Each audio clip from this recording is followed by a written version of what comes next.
এই মাজলিস এমন একটা মাজলিস, এখানে যারা আসবে সবাই আল্লাহ রাব্বুল আলামিনের মেহমান। আল্লাহ তাআলা হচ্ছেন মেজবান। আল্লাহ পাক রব্বুল আলামিনের হাবিব আমাদেরকে জানাইয়া দিয়েছেন, লা ইয়াকউদু কওমুন ইয়াযকুরুনাল্লাহ ইল্লা হাফাতহুমুল মালাইকা ওয়া গাশিয়াতহুমুর রাহমাহ ওয়া নাযালাত আলাইহিমুস সাকিনাহ ওয়া যাকারাহুমুল্লাহু ফীমান ইনদাহ আও কামা ক্বালান নাবিয়্যু আলাইহিস সালাতু ওয়াস সালাম। যেখানে জিকিরের মাজলিস কায়েম হয়, ওই জায়গায় রহমতের ফেরেশতারা চতুর্দিকে বেষ্টন করে থাকে। আর মাজলিসের মধ্যে যারা থাকে তাদের জন্য রহমতের দোয়া করতে থাকে আল্লাহর কাছে। আমার আল্লাহ আসমান থেকে সাকিনা নামক রহমত বর্ষণ করেন। জোরে কোন সুবহানাল্লাহ। আমার মায়ার নবী কত দামি, আমরা কত দামি, মানুষকে আল্লাহ বড় দামি করে বানাইছে। আল্লাহ বলেন, ওয়ালাকাদ কাররামনা বানি আদম। ও মানুষ, হিন্দুরও একটা রুহু, কুকুরেরও একটা রুহু, গরুরও একটা রুহু, তোমারও একটা রুহু। আমি আল্লাহ পাক রব্বুল আলামিন ইচ্ছা করলে তোমাদেরকে হিন্দুর ঘরে পাঠাইতে পারতাম। আমি আল্লাহ ইচ্ছা করলে তোমাদেরকে বৌদ্ধর ঘরে পাঠাইতে পারতাম। আমি আল্লাহ যদি ইচ্ছা করতাম, আমি আল্লাহ তোমাকে খ্রিস্টানের ঘরে পাঠাইতে পারতাম। কিন্তু আমি আল্লাহ তোমার উপরে কত দয়া করেছি, তোমাকে মুসলমান বানাইছি। শুধু এখানেই শেষ নয়, আমি আল্লাহ তোমাকে আদম নবীর উম্মত বানাইতে পারতাম, তা বানাই নাই। আমি আল্লাহ তোমাকে ইব্রাহিম নবীর উম্মত বানাইতে পারতাম, তা বানাই নাই। আমি আল্লাহ তোমাকে ঈসা নবীর উম্মত বানাইতে পারতাম, তা বানাই নাই।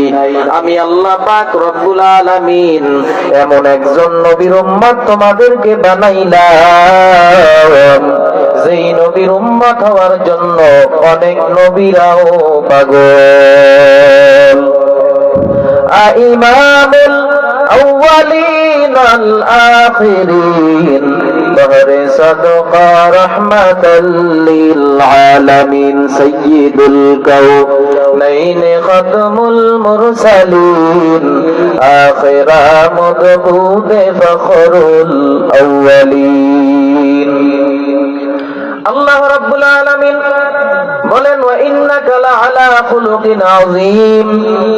অবশ্যই আপনি উত্তম চরিত্রের অধিকারী। ও নবী, আপনি কেমন? লাউলা কালামা খলাকাতুল আফলাক। আপনাকে না বানাইলে আমি আল্লাহ আসমান বানাইতাম না, জমিন বানাইতাম না, পাহাড় বানাইতাম না, চাঁদ বানাইতাম না, সূর্য বানাইতাম না। আমি আল্লাহ পাক রব্বুল আলামিন আপনাকে বানানোর উদ্দেশ্য না থাকলে কিছুই বানাইতাম না।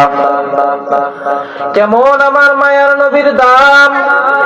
আল্লাহর নবী রাস্তা দিয়া হাঁটলে রাস্তার দুই পাশের গাছ নুইয়া নবীকে সালাম প্রদান করত। আমার নবীর কেমন দাম, কেমন দাম! আমার নবী সাহাবায়ে কেরামদেরকে নিয়ে রাস্তা দিয়ে হাঁটতেছেন। হঠাৎ করে সাহাবায়ে কেরাম কানের মধ্যে শুনতেছে সালামের আওয়াজ।